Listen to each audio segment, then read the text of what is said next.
জাতীয় বিশ্ববিদ্যালয় অনার্স ভর্তি পরীক্ষার অ্যাডমিট কার্ড ডাউনলোড কবে থেকে শুরু হবে সে বিষয়ে তোমাদেরকে জানাচ্ছি। তোমাদের পরীক্ষা শুরু হচ্ছে 24 মে, তোমরা ভালো করে জানো। তোমাদের পরীক্ষা কিন্তু ডেট পরিবর্তন করেছে তারা নতুন করে, আগে ছিল 3 মে, তো 3 মে তো চলেই গেছে। 24 তারিখে পরীক্ষা হবে, বাট এটা লাস্ট জাতীয় বিশ্ববিদ্যালয় জানিয়েছে, বাট এটাও যে পরিবর্তন হবে কিনা এটা কোনো গ্যারেন্টি দিয়ে বলা যাচ্ছে না। জাতীয় বিশ্ববিদ্যালয় তাদের পরীক্ষার তারিখ পরিবর্তন করার অধিকার রাখে।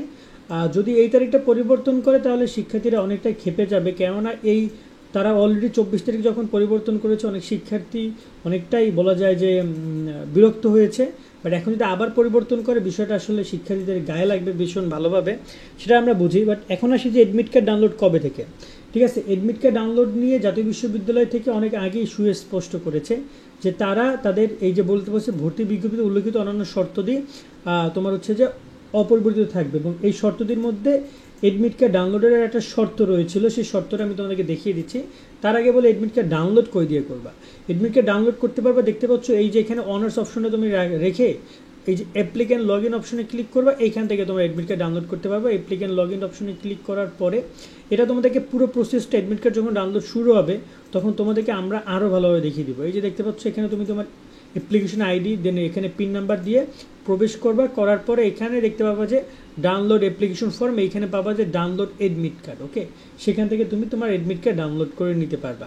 এবার আসি অ্যাডমিট কার্ড ডাউনলোড নিয়ে জাতীয় বিশ্ববিদ্যালয় কী বলেছে। এখানে যদি আমরা দেখি অনার্স ইনফরমেশনে তোমাদের সার্কুলারটা দেখি, সার্কুলারে ক্লিক করলাম।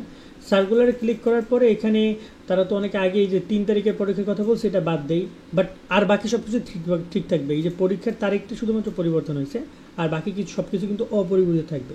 এবং এই পয়েন্ট হিসেবে তারা বলেছে পরবর্তীতে কলেজ আলাদাভাবে আছে। ওকে, কলেজ কর্তৃক প্রাথমিক আবেদনকৃত নিশ্চয়কৃত ভর্তি পরীক্ষা নির্ধারিত তারিখের 7 দিন পূর্বে ভর্তি বিষয়ক ওয়েবসাইটে তোমরা কিন্তু অপশন থেকে অ্যাপ্লিক্যান্ট লগ ইন অপশন থেকে ভর্তি প্রবেশপত্র অ্যাডমিট কার্ড প্রিন্ট করে নিতে পারবা, ডাউনলোড করে প্রিন্ট করে নিয়ে যেতে হবে। ওকে, সো সেটা তারা বলে দিয়েছে যে 7 দিন পূর্বে তোমাদের পরীক্ষা শুরু হবে। কিন্তু এখানে একটা কথা আমি তোমাদেরকে জানিয়ে রাখতে চাই, তবে যে সকল শিক্ষার্থী কলেজ প্রাথমিক নিশ্চয়ন হয়েছে, অনেকের কিন্তু নিশ্চয়ন এখনও হয় নাই, তারা আর পরীক্ষা দিতে পারবে না।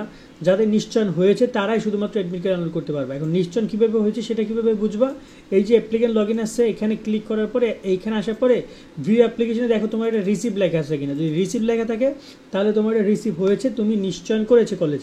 আর যদি রিসিভ লেখা না থাকে, যদি সাবমিটেড দেখায়, তাহলে তুমি অ্যাডমিট কার্ড তুমি পরীক্ষা দিতে পারছো না। আর এখানে অ্যাডমিট কার্ড ডাউনলোড প্রিন্ট করতে হবে তোমাকে অবশ্যই, কিন্তু অ্যাডমিট কার্ড তুমি তার মোবাইলে নিয়ে যেতে পারবে না। ডাউনলোড করে প্রিন্ট করে যেভাবে থাকবে কালার প্রিন্ট করে তুমি সেটা নিয়ে যাবা। প্রবেশপত্রের সাথে তোমাকে তোমার কেন্দ্র নাম উল্লেখ করা থাকবে, মানে অ্যাডমিট কার্ডে কেন্দ্র নাম উল্লেখ করা থাকবে।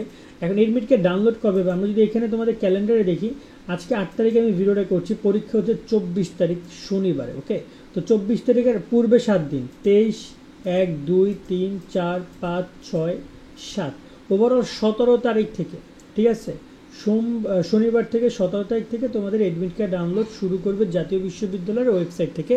এবং এখানে অবশ্যই অ্যাডমিট কার্ডে তুমি তোমার কেন্দ্রের নাম পাবা, যে কেন্দ্রে গিয়ে তোমাকে পরীক্ষা দিতে হবে। এছাড়া পরীক্ষা যখন তোমার হবে তখন তোমাকে প্রবেশপত্রের সাথে এইচএসসির রেজিস্ট্রেশন কার্ড নিয়ে যাওয়ার জন্য বলেছে। মানে তুমি শুধু অ্যাডমিট কার্ড নিলেই হবে না, তোমাকে এইচএসসির রেজিস্ট্রেশন কার্ডও নিয়ে যেতে হবে, যার মাধ্যমে তোমাকে কনফার্ম করবে। কারণ অনেকেই আছে যারা কিনা প্রক্সি এক্সাম দিতে যাবে, অর্থাৎ দেখা যায় যে অন্য একজন পরীক্ষা একজন দিতে যাবে, রেজিস্ট্রেশন কার্ডের মাধ্যমে তারা বিষয়টা কিন্তু শনাক্ত করবে আরও ভালোভাবে।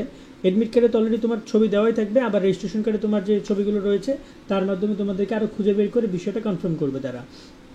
এবং কেউ মোবাইল অন্যান্য কোনো ডিভাইস নিয়ে যেতে পারবে না, শুধু সায়েন্টিফিক ক্যালকুলেটর নিতে পারবা। এই নির্দেশনাগুলো সম্পর্কে তোমাদেরকে আরও সামনে যে নির্দেশনা আসবে সেগুলো সম্পর্কে আমরা অবগত করব, বাট একটা বেসিক ইনফরমেশন তোমাদেরকে আমরা দিয়ে রাখলাম আজকে যে অ্যাডমিট কার্ড 17 তারিখ থেকে ডাউনলোড শুরু হচ্ছে। আজকের মতো এখানে বিদায় নিচ্ছি, সকলে অনেক ভালো থাকবে, আল্লাহ হাফেজ।